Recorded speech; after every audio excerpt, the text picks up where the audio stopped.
What are we doing today, Rochelle, on this beautiful Saturday? We are out in Fort Langley.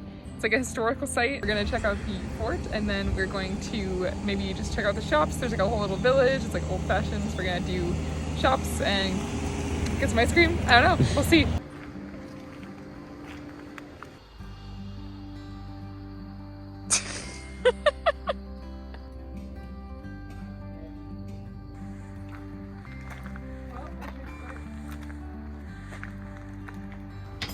Rochelle, do you want a blacksmith?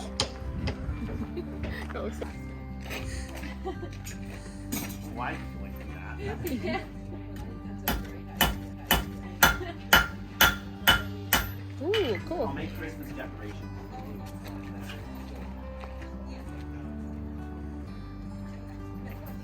Ooh. So this is a square wrought rosehead nail. I have no idea what you can grab hold of it. I guarantee it's cool. That's the way blacksmiths have been trained for probably a millennium. And that's exactly the way nails have been made for thousands of years before the Industrial Revolution. Do you want a nail or a hook? I want a hook. Okay.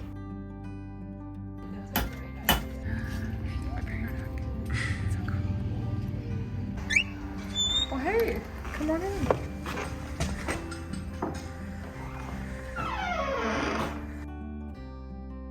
And after we left the blacksmith and had our hook, we entered the cooperage. This was a building that had all kinds of old tools and stuff in it that they used to build barrels back in the day and ship salmon and other produce. It's your boy. After that, we entered the storehouse, which is actually the only original building left in Fort Langley. All the other ones were built a little bit later. In this one, they had all kinds of like old clothing and old furniture. And they also had a little showcase where the guy had talked about all the different animal furs that they used back then and gave some more information and context about how top hats kind of like ran the economy back then, and beaver furs were, you know, the top prize of furs. Here we've got some pressed beaver furs, probably getting ready to ship off to England, making some more top hats for everybody. And then just outside the storehouse, they actually had a couple examples of how they would have pressed down all these packages to be shipped.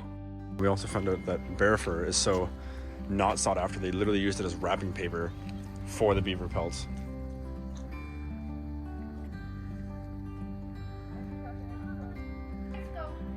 They also had these huts around that you're actually able to rent, and you can stay in them overnight, and they lock the gate and then leave, and then you're free to just roam around the fort inside at nighttime, and there's even a big bonfire pit in the middle, and you can have a nice big bonfire there.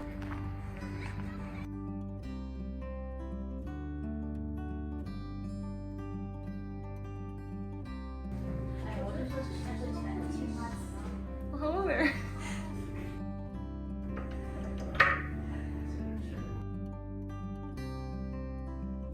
We just checked out some stuff inside the big house before we headed out back to the kitchen shelter.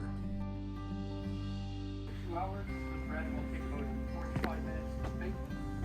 And I pulled the bread out and then the stove. And at the kitchen shelter, they had this big outdoor oven, and they just made a fresh sourdough that we were able to try, and it was pretty good. Thank you.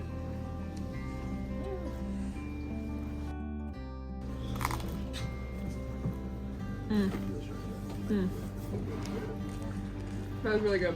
I imagine. Thank you.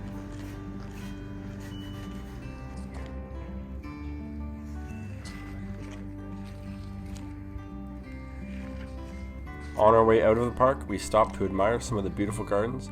This is a great spot for a photo op, and we even saw a few couples taking photos on the benches. We then tried our hand at painting for gold before we headed into town to check out the shops. Move in circles or rinse off top sand. Look for nuggets. Michelle is going to pan for gold. Okay, so we do big boat.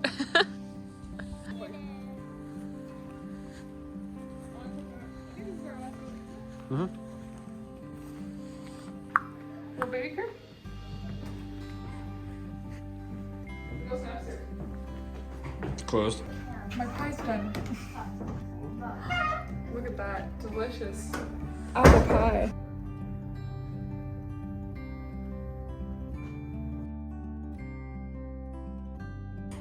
We wrapped up our day trip to Fort Langley with a quick walk through town. We stopped in at Wendell's Books, Village Antiques Mall, and grabbed a dip cone from the candy shop.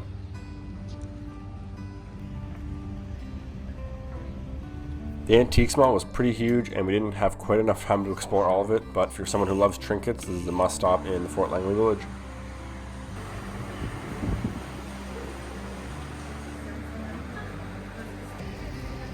To the bookstore and then we'll go check the shop.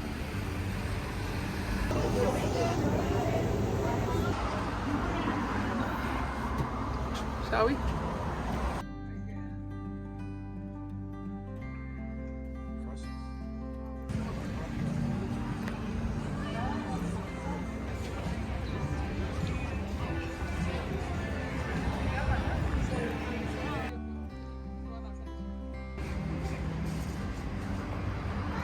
Where's the tumble up? That's like crystals and stuff. It's mystical. Hang on in. I would say this is a hidden gem. We then admired some of the street art, and we headed home. Sculpture garden, sculpture.